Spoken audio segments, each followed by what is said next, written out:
I want this. I want this. I want my own moment of bliss. I want this. I need this. I need this. I need my own answers, my moment of wish. I need this. Live from Memorial One.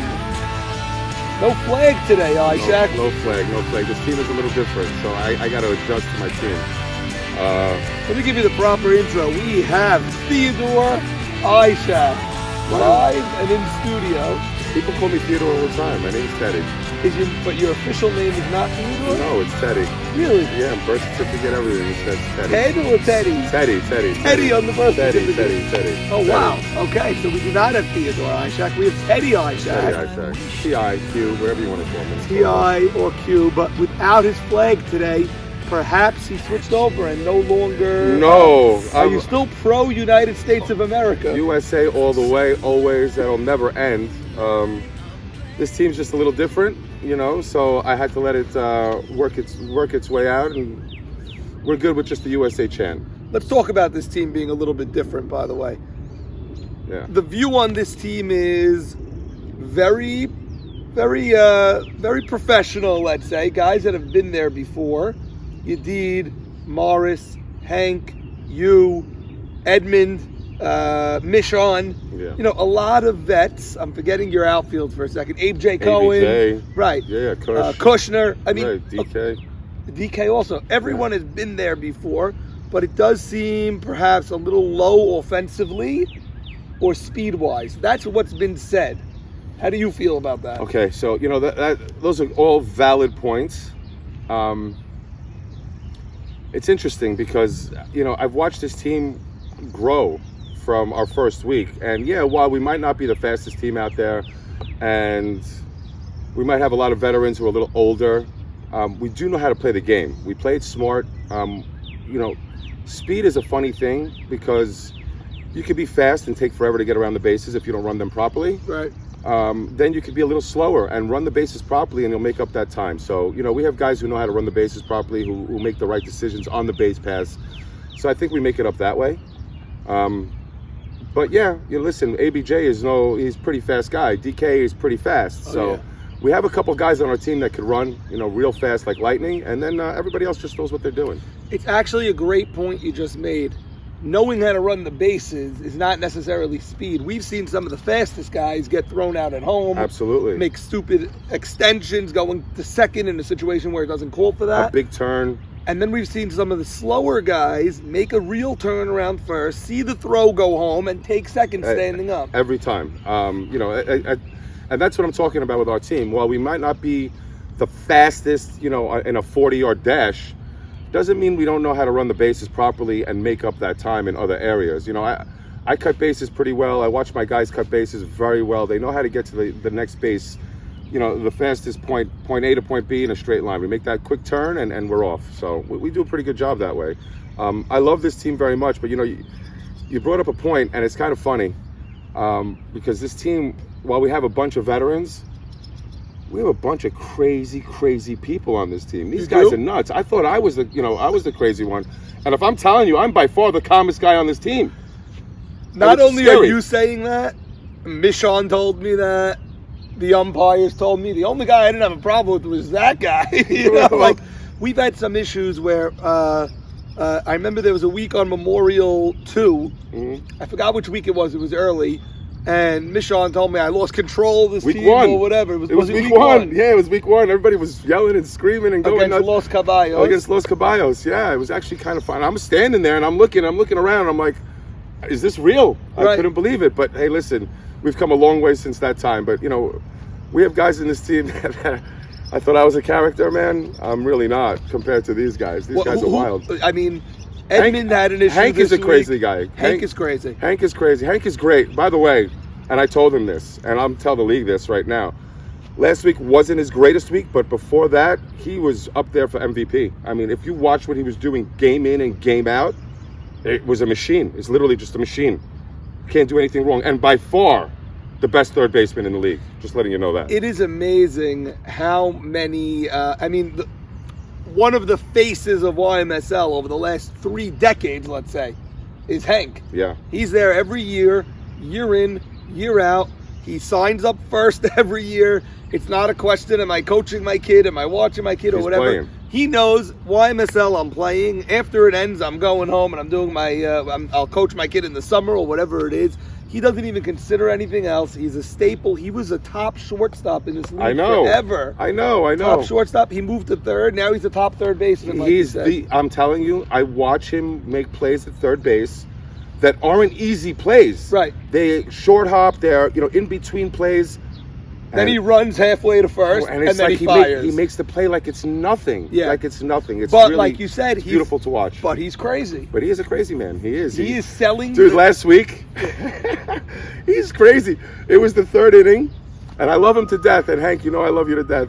It was the third inning. I think we were down 2-1 or something. We were up 2 or something like that. And he calls a team meeting, and he just starts screaming at everybody. I'm like, Hank, it's the third inning, game 1. We're up 2-1. He's just a funny guy, man. He's just he plays with a lot of intensity, and so do I. So I get it, I get it, and he's I love very, him. very I love intense. But he's also selling plays from. He's also trying to sell the umpire from third base. This is bizarre.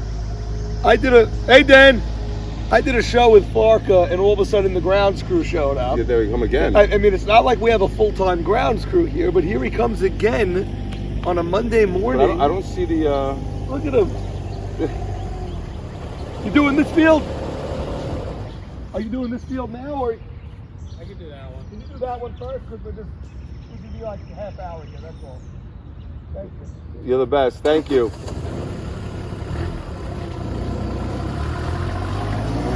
That was fun.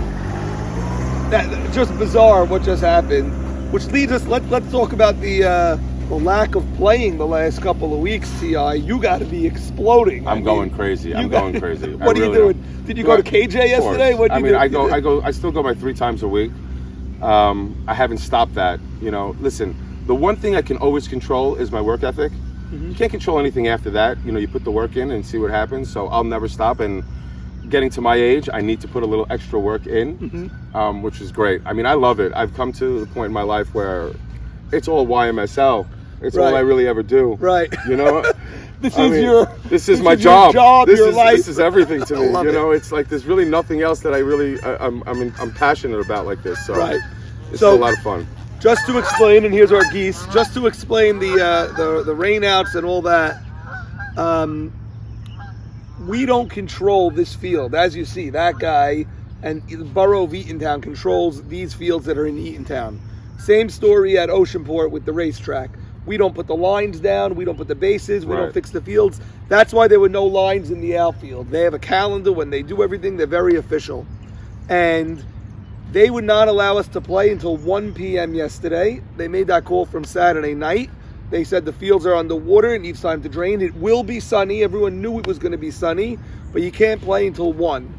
Nothing you could do. I said, no, we'll fix it. We won't fix it. We'll play. No.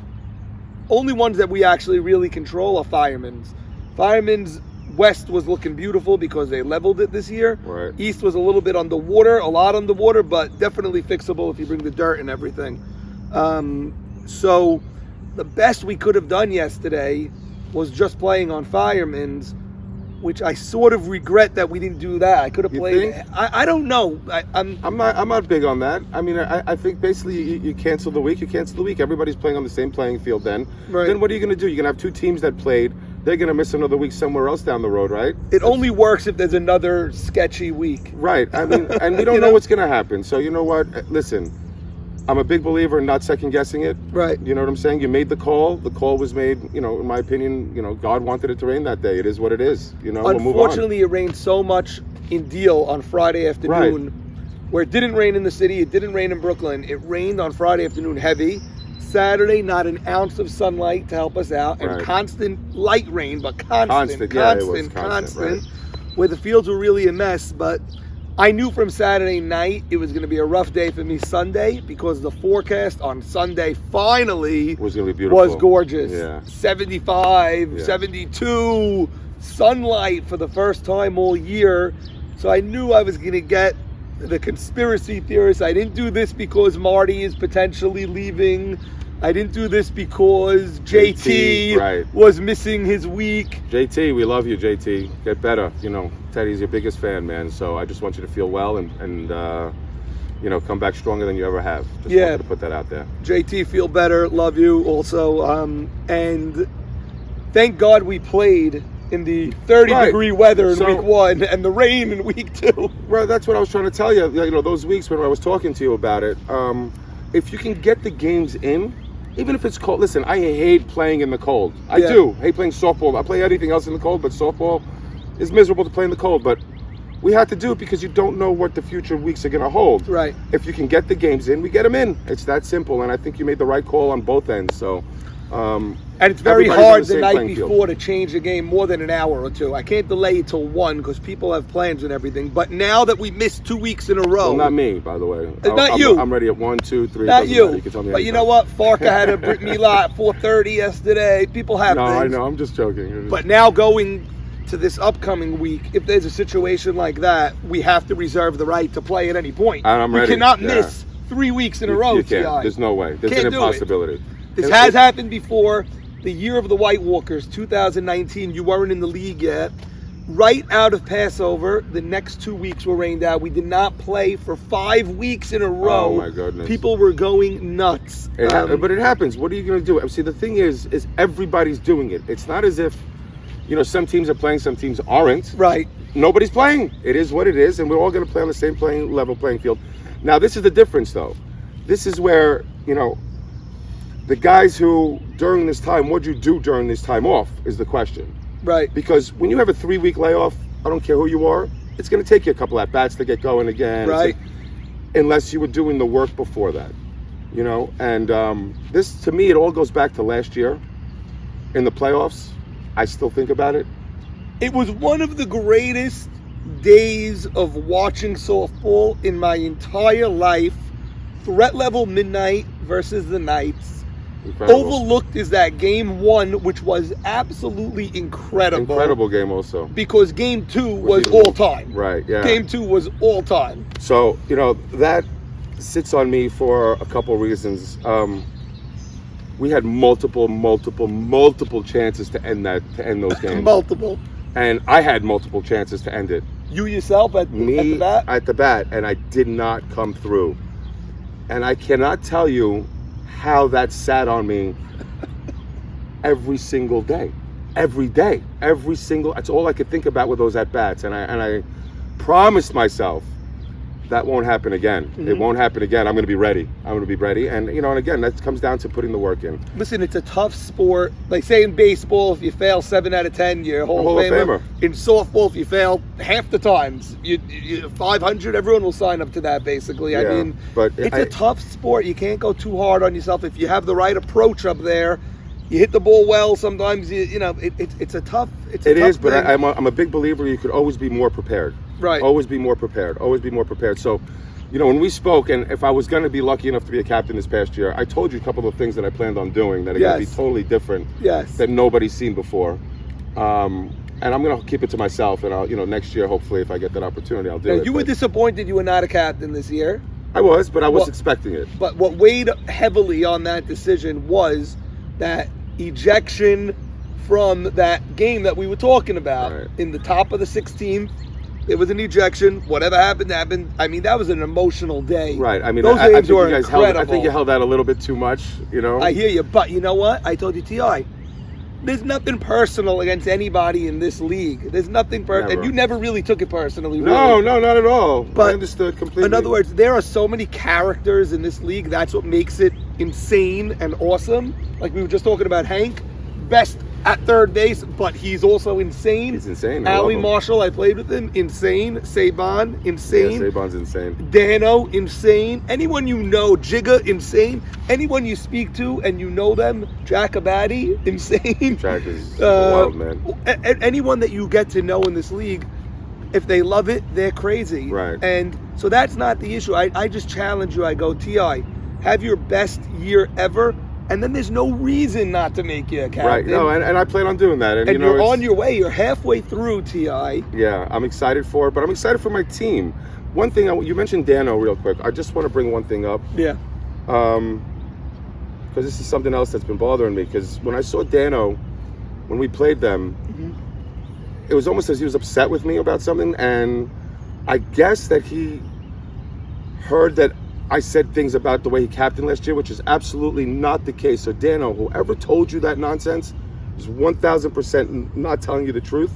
All I did ever say was I would have done a few things differently. Right. But I think every captain would do things differently than what someone else might do. Yeah. And that's all I said. So I want to put that out there, Dano. You know how much I love you. I thought you were a great captain. And I think I took you back to the death. You know, I took that team's back to the death. So it's no different than anyone that's been a captain before that's on a team. In other words, let's say JT is on Mo Haber's team. JT was a captain many times before. Or Zach is on Bub's team. Right. Zach has been a captain. I'm sure there's a lineup that those guys would do a little differently. Then ultimately it comes down to the captain. And that's all I ever said. That's all I ever said. And so I just want to put that out there, Dano, because I do love you and I think you're, one of my favorite people. So let's talk about Dano's team at 3-5, yada yada yada. Yeah. And then you have Bub's team at 3-5, hubba bubba. Right. Which team? Because there's 6 teams that get in. I'm assuming Naby's team is packing up and going home. They're out. You don't have to agree with that. That's what I'm saying. Which team of Bub versus Dano is in a better position to get that last playoff So spot? I don't know what their schedule's like. I don't know who they're playing. Well, this week Bub is playing the Tigers. Right. And Dano's playing Naby. Right. So advantage Dano this week. Right. You would think. Right, but then what do we do in the following week? Right. So I don't know it offhand, the full schedules. But So playing both teams, we played both teams. that's why I'm asking. They're both good. Listen, Zach is a superstar. Zach makes things happen on that team, but that team surprised me last week because their lineup was longer than I anticipated it being. Yeah. When you looked at the lineup, you said, okay, we can handle this lineup, but I'll tell you what, they hit. They did. From top to bottom, they were all hitting the ball well. And that's versus Max. Right. Don't get me wrong. Max, didn't pitch the way we game planned it the first game, and you saw game 2 when he did pitch that way. They scored 2 unearned runs, and that's all they did the whole game. Yep. Max But in they're a game, good team. I like them. Max, is he pitching as well as you had hoped for? I'm going to tell you something. You and Farkas spoke about something yesterday. Yeah. In the last interview, Mm-hmm. about the pitching, and I agreed with Farka in the sense that it is on Naby in certain situations. Right. All right. But what people aren't noticing, and you can see with Jeff Saka, okay, there's one pitcher who put in work this offseason. Wow. One pitcher, right? And what's that one pitcher? He's done better than he did the year before. Look at the other pitchers aren't. And why is that? Because the hitters are putting the work in and the pitchers aren't. Wow, You got to get better as a pitcher also. Wow. I don't care who you are. You have to get better as a pitcher. If the hitters are getting better, you have to get better. It's that simple. Farka didn't say that. You're saying that. I'm saying that new, Farkas said in the sense that it's on Naby and so forth. Right. Yes. But why is the question. Why is it that he's not getting that out now? When years ago he would have gotten that out. The hitters have put in so much So more much work. than just 5 years ago. That's correct. That it's just, you see the ones that have improved. You see it. You see top to bottom. Jake Yogi Kassan. You can see it. This guy, you could tell, worked in the off season. He worked. There's no worked. doubt about it. He worked. I saw him there. He also got his opportunity because there are people that say he was always a good hitter. You just got to give these guys at the end of the bench a chance once in a while. So this is another situation that's occurring on our team, and I get it. Yeah. I do get it, and I get both sides of the equation, and it's a tough thing to juggle. But the thing I tell people is, you don't want to be in this situation next year. Force their hand. Force it. Force their hand. Be better. Play Right. great in the situation you're in now. and people will remember it for next year. And you won't be the 11th round pick, the 10th round. You'll be the 8th round pick, and you'll have that spot in the field, in the lineup. Force their hand. Yes. That's the way I look at it. And I agree with the pitching. The pitching is good, but it could be better, and there's no doubt about it. These guys could be better. They could get better. Pitching is not how hard I could throw. No. You know, pitching is keeping batters off balance, keeping them guessing, not knowing what's coming. I'd say is what makes you a Navy great still pitcher. throws the hardest, just to your point. But you And know it's what? not all about how hard you throw. I'm in the cages, and even in softball, I'm hitting against much faster than Navy will ever throw, and I'm hitting it no problem now because guys are putting that work in. I'm not the only one. All those guys are. So you're looking at Navy as hard as he's throwing, and you're saying to yourself, it's not that hard anymore. Right. As opposed to 5 years ago when you're looking at it, you're saying, wow, that was hard. But for us, it's not. Did he get better? Did he put work in to get better? Did all those pitchers, did Eddie Harari put work in to get better? Eddie's a good pitcher. Did he? You worked with him the previous year. Right, but this offseason he didn't. You see, I'll put the work in with my guys to make them better if they're willing to do it. Right. You know, but you got to be willing to do it. You got to be willing to do it, and the pitchers have not. And except for Jeff Saka, who I will tell you, you saw it. You see it. You see the results. He's put the work in, and you see the results. So, kudos to you. Jeff Saka and Michael Cohen, those two guys, more than anybody, because if I say something about somebody in a whiteboard or in a preseason, I'm the commissioner of the league. I want the best level of play possible. I don't want to see the ball being thrown around and people being walked home and guys being tagged out because they overran a base or stupidity like that. I want great games like I saw Threat Level Midnight versus the Knights that day. Those two guys took the hits, responded more than anybody else in this league. So I got to tip your cap to them also because, MC? I mean, you could either fold when someone calls you out or you could stand up and say, you know what, I'm going to show you how good I am. This guy MC, Okay, so I was dead wrong. This guy is phenomenal. Okay, I'm going to tell you something. So He's phenomenal. for MC, it's all his talent level is through the roof. It's through the roof. I'm Yeah. telling you that he can do everything. There's nothing he can't do on the field. There's literally nothing he can't do. And nothing he can't do, and he can't do it great. He does everything great. It's his motivation. It's all in his mind. For him, it's all about mind. 2 years ago, he was on my team in the Night League. The motivation I had for him is that you try to find things with MC to get him going. Right. And 2 years ago, your friends didn't take you. They had an opportunity to take you. I took you. Right. I got him going, and he had the best year. You know, he Yeah. dominated. Yeah. Last year, what was his motivation? He's coming, you know, his ego gets big. It blows up a little bit. I'm great. Has a bad year, right? People call him out on it. That's his Right. motivation. Now Right. he's having a dominant year. Yeah. MC, it's all about finding the motivation for MC, and he'll dominate. Yeah. He'll dominate. And when you get to know somebody better and you speak to them during the week and you hear their insights, you see how seriously they really take it.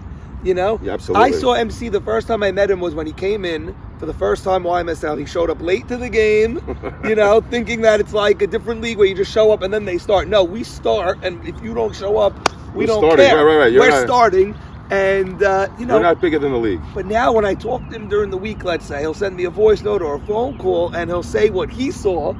And it's like, wow, he's right. Like you gave me the insight just now on the pitchers. You're right. They got to work in the offseason also. They gotta work in the offseason. Not just the hitters. During these 3 weeks, KJ is booked more than ever yesterday. Let me tell you something. And- I go to KJ, I've been since September, legitimately, 3 times a week since September. And I come from Brooklyn. 3 times a week I was going to him. Yes, And when I go there, he's booked. he's booked. He's booked. It's not the same guys, but he's booked the whole night. One after the next, after the next, after the next. The hitters are putting in a tremendous amount of work. And you're seeing Nabies, Max, they're letting up 10 runs in a game. Right. It's happening. It's Right. happening more often than it ever did. Right. There's a reason for that. You know, there's a reason. And these guys aren't catching up to the hitters. They need to Great catch point, up to the hitters. Ti. Great point. Really a great point. Not that Jeffrey's shutting anybody down, but you see the improvement of Jeffrey from Dude, last we played year. him week 1. And Farkas said, I saw Jeffrey in the offseason. I knew, and then even after he picked him, he was going Sunday morning to see Jeffrey working on his new style. So he knew. That's what a captain to be does. Right. You understand? Excellent. Because he wants to be prepared, and that's all you can ask for from a captain. You know. The Tigers don't feel they're getting enough press. They're 7-1. What is there to talk about? I guess they're great. They scored more runs than other teams have scored in full seasons. They have more walks than every other team. They have more hits than every other team. They, after 8 games, have more runs than almost every other team in the last 4 years for the full season. That's a sick number. It's I know, crazy. I was hearing about that. It's crazy. They're hitting the cover off the ball. I think they play good defense also. Leo's doing his thing. Where are the holes on this team, if anything? Okay, so, Because, T.I., you can't show up against the Tigers and be fearful. I don't fear anybody. So what are you going to tell your you, squad? I'll tell you when right now. they see a Batty and Jimmy, I mean, those are 2 of the best hitters right there, and then everyone else they have. What are you going to tell your squad? First of all, you have no fear, all right? Everybody's beatable. And How do you not fear them at 7-1? Tell me. How do I not fear them? How do you not fear them? Because they scored 80 runs already in 6 wonderful. games. That's great. I'm very happy for them, and they're playing great, but I do not fear them. This is my call.